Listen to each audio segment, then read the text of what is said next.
नमस्कार दोस्तों, आप सभी का विश्व भारती में बहुत-बहुत हार्दिक स्वागत है। आप सभी लोगों को मैं ऐसी जानकारी देने जा रहा हूँ, जो ये मीडिया चैनल और ये न्यूज़पेपर ये काफ़ी सारे लोग छुपाते रहते हैं, न्यूटेन्स मीडिया। तो हमारे दर्शकों को इस तरह की जानकारी प्राप्त होनी चाहिए, हकीकत, सच्चाई मालूम होनी चाहिए। इसके लिए हम यूट्यूब पर वीडियोज़ बनाते हैं, ताकि सही-सही जानकारी, हकीकत, सच्चाई ये जनता के सामने आए।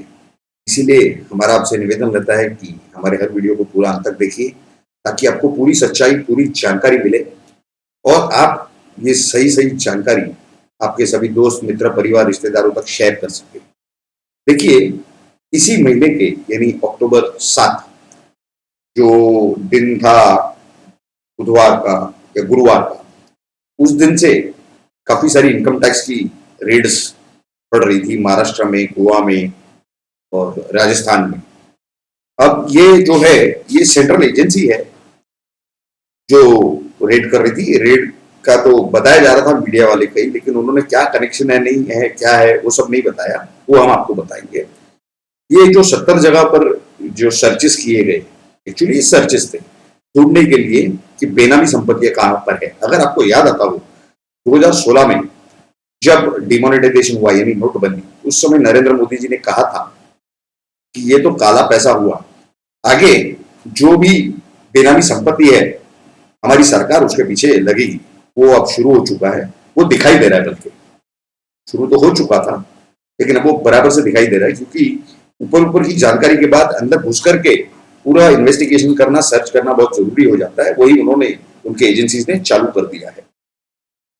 आपको अगर याद होगा, 7 या 8 तारीख से ये जो बड़े बड़े नेता हैं महाराष्ट्र के, शरद पवार हो, अजीत पवार हो, इन्होंने चिल्लाना चालू कर दिया था। शरद पवार तो क्या कह रहे थे, आपको तो याद होगा। हाँ, तो आपको जरूर याद होगा कि उन्होंने कहा कि ये जो उत्तर प्रदेश में जो कांड हुआ लखीमपुर खेरी, उसकी उन्होंने तुलना जलियांवाला बाग से की। इसके लिए अजीत पवार या उनके रिश्तेदारों के ऊपर इनकम टैक्स की कार्रवाई हो रही है, रेड्स आ रहे हैं, सर्चेस चल रहे हैं। इस तरह की कोई बात नहीं थी। देखिए, हमें जो सूत्रों से जानकारी मिल रही है, ये जो सर्चेस हुए उसमें लगभग 184 करोड़ रुपयों के आसपास की बेनामी संपत्ति या अनअकाउंटेड वेल्थ, ये इसकी पता चल चुका है। यानी इसकी जानकारी किस तरह से मिलती है आपको बताते हैं, उसकी पूरी डिटेल है हमारे पास। ये जो सर्चेस हुए, ये हुए मुंबई, पुणे, बारामती, गोवा और जयपुर में।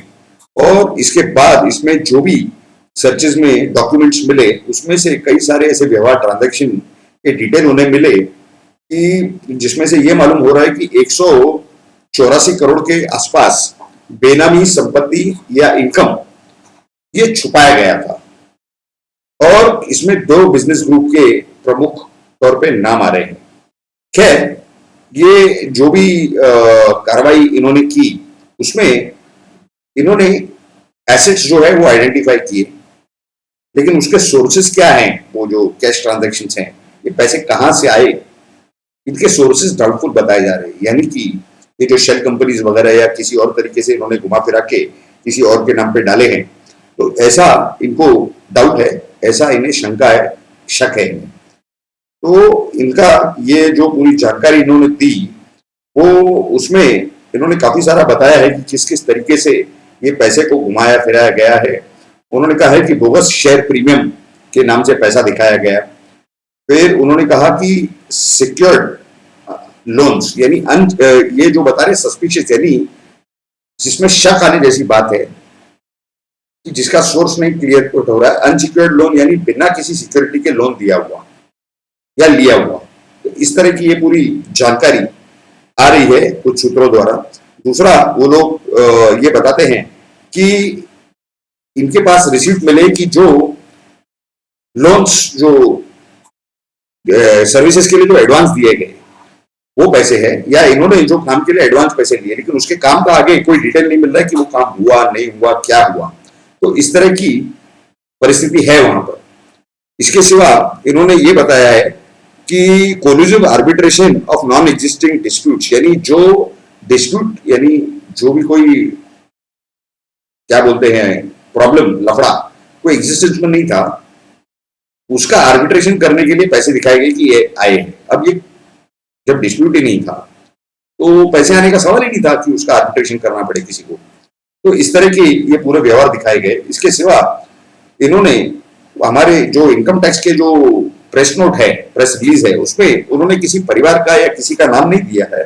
उन्होंने जो जानकारी दी है वो वहां के जो सूत्र बताते हैं सरकार के, वहां से ये जानकारी मिलती है कि ये सब जो पैसे, ये किसी का नाम नहीं डिस्क्लोज करते, किसी परिवार का, वो चाहे शरद पवार हो, चाहे अजीत पवार हो, या कोई ऐसे राजनीतिक या अन्य व्यक्ति।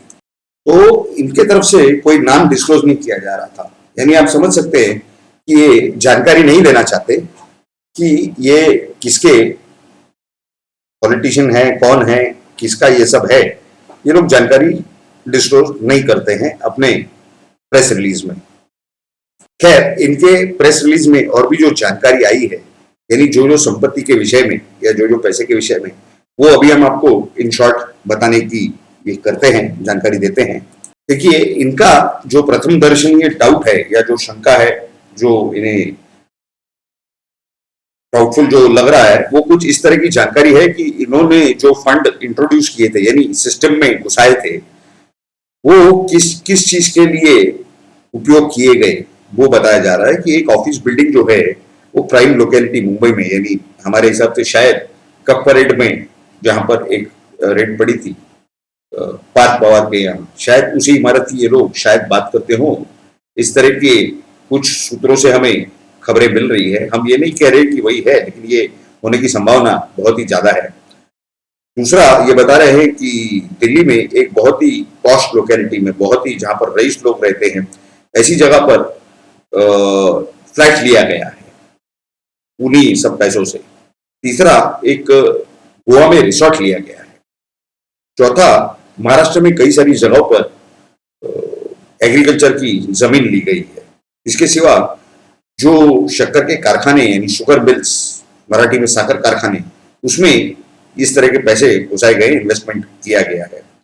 इसके सिवा इन्होंने और भी जो बात बताई कि ये जो अभी हमने 5 जो ये बातें आपको बताई, इसकी बुक वैल्यू जो है ये लगभग 170 करोड़ के आसपास है। इसके सिवा और छोटा मोटा बहुत कुछ है। उसके सिवा जो प्रमुख है ये छोटे मोटों में से, वो हम आपको जानकारी देंगे जो इन्होंने अपने प्रेस नोट में दिया है। उन्होंने कहा है कि अनअकाउंटेड कैश यानी बेहिसाब की कैश 2 करोड़ 13 लाख रुपए ये इन्हें बरामद हुई है। और दूसरा, इन्होंने और भी बताया है कि सोने के जेवरात यानी ज्वेलरी ये 4 करोड़ 32 लाख के, जिनका भी कोई हिसाब किताब लिखा जोखा नहीं मिल रहा कि ये पैसे कहाँ से आए, कौन से पैसों से ये लिए गए थे।